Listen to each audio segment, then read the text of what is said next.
to have you here for Joan Merrick's exhibit and the reception, and we want to tell you that if you see any of our sponsors, please thank them for sponsoring our events. This show is sponsored by Judy Fair Spalding and Dick and Gary Wisdom, Ruth Amster, and Kathy Merrick. So we thank you all very much. I have a couple of announcements. Just if you know of any artist who would be interested in joining our open studio tour that we do every year, the applications are ready and you can pick them up at the desk. And also, if anybody is interested in doing an exhibit for 2008, the applications for that are also available. So without further ado, I'd like to introduce you to our very talented artist, Joan Merrick.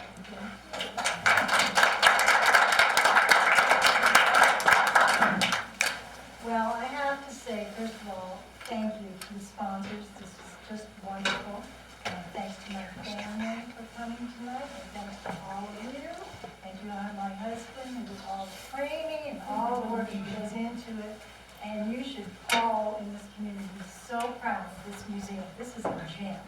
A wonderful museum. The staff's great. Just a super, super nice thing that you have in the museum. So I appreciate the opportunity to show. Yes. I'm watching down in the corner. Oh, I didn't turn this it on. There we go. Is that better? There we Can you go. hear better? Yeah. Oh, okay. Actually, back in this corner, I feel like I'm so cool. Go stand in the corner, Joan. In the corner. Really, this one now? Okay, I'll try to do the best I can. One of the things that I wanted to talk about was the title for the show. Because I have several themes going here, the landscape theme and the mother-child theme, and it's really, the connections are to Ridgecrest because of my grandmother, Gladys Merrick. Some of you have talked to me about knowing her. And so I came here as a child, visiting her, and she took me and my brother and her children, Kathy and Judy, who are here tonight, with her on these trips. We went to Whitney, we went to Red Rock Canyon. So some of these are memories of those visits. The connection to this area, the connection to her was very strong. She's a huge influence for me.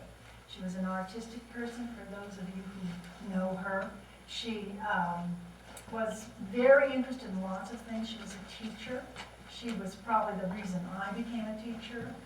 She was the only one in my family who was a teacher, and so she was the model for me. And those memories are connected to Ridgecrest, connected to her, connected to being with a mother figure. She was a grandmother, but she was that supportive. Is this working? Somebody's waving at me. Can you hear me? You're okay? All right. She was that supportive person for me in many ways. So these connections are between parents, children, land, where we live, the people we know, and those influences that bring us all together. So that's the reason for the title. I'm going to talk a little bit about how I paint, the media, those kinds of things. One of the questions that I often get about these paintings is, are these watercolor? Are these really watercolor? There's a kind of a perception that perhaps watercolor is pale or soft, and traditionally it probably has been kind of pale or soft, but it's fun to use it in this way, and the way I get it this bright is I don't use much water. So if you don't use much water, you get a lot of color. So that's one of the things that happens. But they're all watercolor. They're enhanced with lots of other things. I like to use Caran d'Ache, which for those of you who might not be familiar, it's a solid block of watercolor that looks like a pastel. And when you put it on a surface, it it acts like a chalk or a pastel kind of surface. Probably the best example is the one all the way in the back. Yes. Sorry. But that has a lot of carandash on the surface, and if you get close to it, you can see all the marks that are made with what is literally a piece of a crayon, a watercolor crayon. I also love to use collage, and I make my own batik papers. And so this one has batik papers and collage in it, and there's another one you'll see. I think that one in the corner uses some of those batik papers. The other different thing would be etching through. I started doing that in this series, so you will see when you get close that this is 2 layers, and then they are scratched through. For those of you who are potters, I think that's called sgraffito. Is that right? Sgraffito, where you etch through the glaze into the surface below. So that, I really like that. You get a kind of a linear thing and you expose the color underneath. And so this series has just started, and I probably will continue that series this year because I really want to explore this connection between a parent and a child. And in our society, it's not always a nice connection. We have lots of stressful things that go on in families now, and I want to move a little bit more that direction where it's not pretty, but it indicates more of that emotional quality between parents and children and the society in its stressful way. These are still kind of nice. I'm going to move a little off that. So those are the primary materials that I use, and of course I'm glad to talk to anybody if you have questions later. I know I'm getting out of the corner here. The other question that's often asked is, how long does it take you?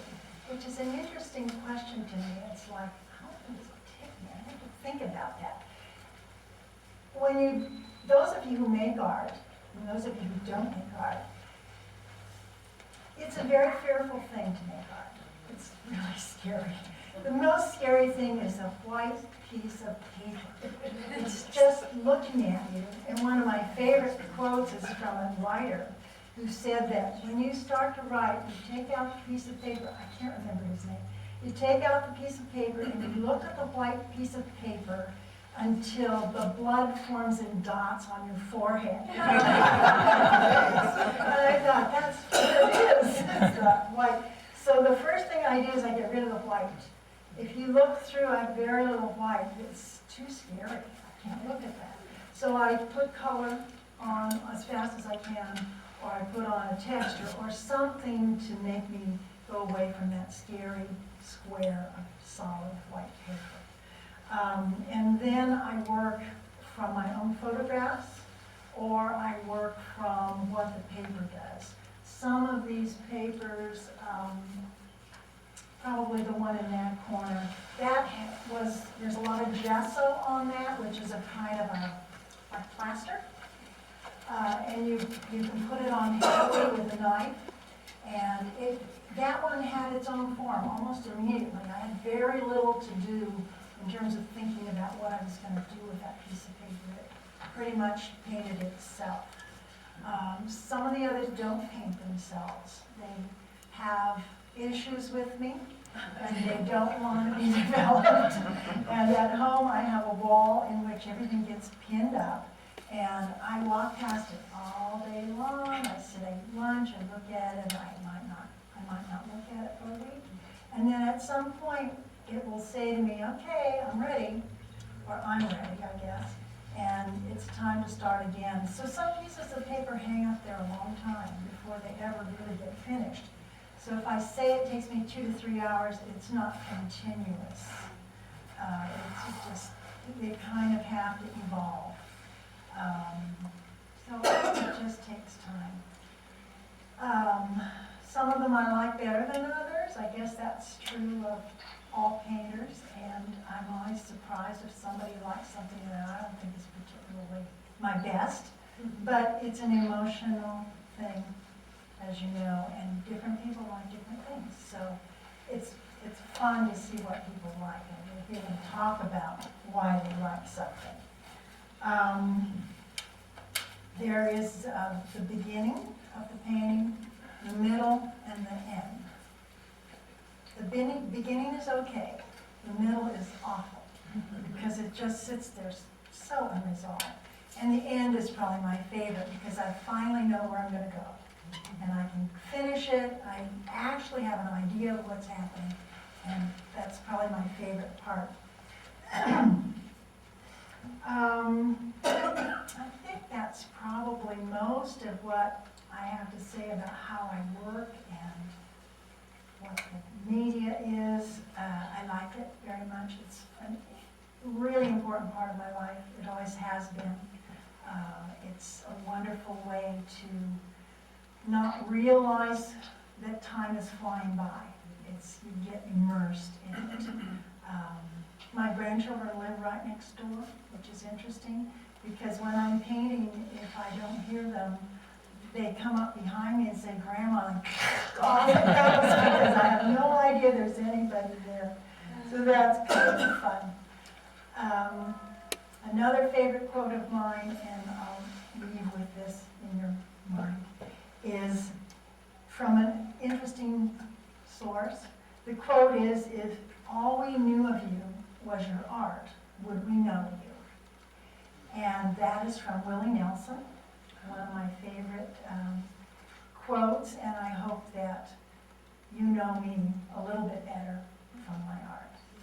And thank you so much for being here. I really appreciate it.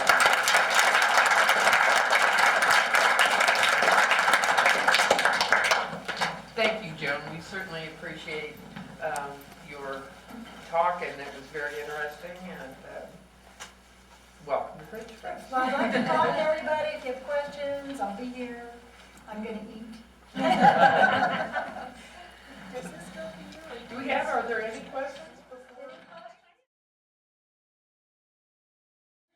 I almost always sketch with people because I have to position them and get the proportion somewhere where I want it.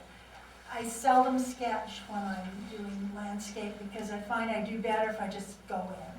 So sometimes I'll do like a paint sketch, with the brush, but not with the pencil. Okay. Not with the pencil. Yes. You mentioned that your fear is that white paper. Whatever compelled you to paint or do art if it was so fearful? One of my favorite books is called Art and Fear. I don't know, is anybody familiar with it? Art and Fear is a great book. It's not very big, and it talks about the art of creating and all those kinds of things that go with the fear of it. What happened was I was trained as an art educator, and my interest went to textiles. So I became the person that did weaving and boutique and taught textiles and did all that, which is why I like a lot of pattern. I retired about 7 years ago, and I looked at that loom, and I thought, this is going to take me too long. Weaving is very slow. Textile design is slow. I thought, I don't have that much time. I've got to find something fast. So I thought, I'm going to go back to painting, which I did a little bit, but not a lot of. But I thought, painting is great, because man, you can just, when you've got something. But, so I took some classes to warm back up, but that white paper thing is really tough for me. So I found that if I can just get something on it, some color, I need to have the color to get me jump-started, so to speak. And other people do beautiful things with white paper, and I'm so jealous. I think, how can I pass that? But they did. Yes. I have some curiosity. I love this series here. With one there, the mother looks like she's not connected like the others are. Did you Pretty feel that way? observant of Oh, me. okay. I have a couple others at home, they're not connected. They're looking away. Because traditionally, we see the mother looking at the child.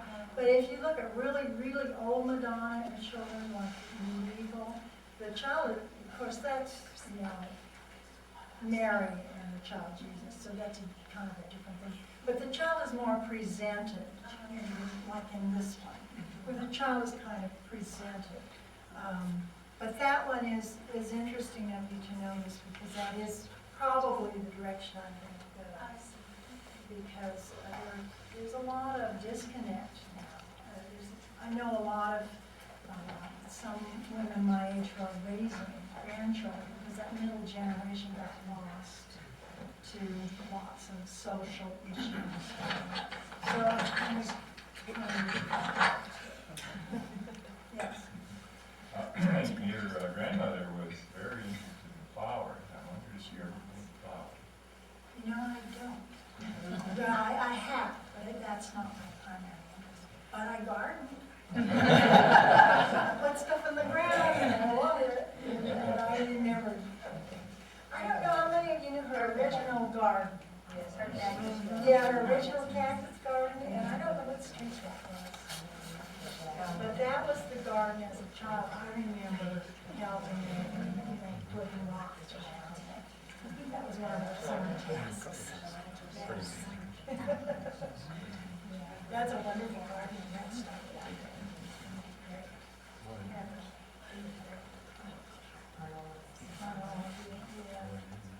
Was there anybody here that she taught?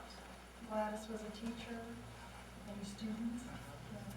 Just friends and people that worked involved with the museum. She was involved with the museum. Yeah, she was a fun person. She did. In fact, anybody who doesn't know that, her book is out here in the back, and it's called Poetry and, I can't remember the title, of Gladys Merrick, but you'll see it right out here in there. It's a lovely. And illustrations that she did for children, I think, wildlife. Yeah, she had a botanical sketchbook of the desert, really beautiful too. Very nice. Yeah. Anything else I can answer about the work? When you talk a little more about your scenery. A little more about the scenery? Yes. Well, probably the your most. emotions and your memories. You like the emotions and memories? Well, okay, I'll do it. You broke my arm. This is called Planet, and one of Gladys's influence on me is science fiction. I love sci-fi. I'm a big sci-fi fan. She read us War of the Worlds when we were little, and I hate what they did with, what's his name?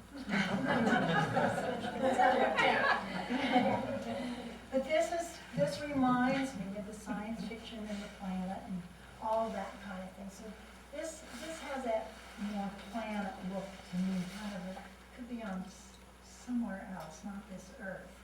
And then this, of course, involves the light, which I love in the desert here, the light at night and in the morning. Probably my favorite times are the morning and the evening. You can take away the whole middle of it. They are very abstract, as you can tell, and I like abstract painting because it gives you the feeling, you know it's a landscape, but it may not have been any specific place you've been. It's just evocative of a landscape. This one is Desert Varnish, which I like because it shows that, again, that going through one surface as the petroglyphs go through the dark to the light. So that those are batik papers in there too. And probably one of my favorites is the one second from the end because it's very enigmatic. You don't exactly know what that is. What is that? Is it a block, ship? What the heck's going on there? So I like the vagueness of that a lot. The rest of them I think are a little more obvious. You can tell the shape and what they are. So, You're the paint larger than this. no, this is probably about as big as I get. If I could paint larger, I would have thought of that. Framing it alone was I have to check with Tim before.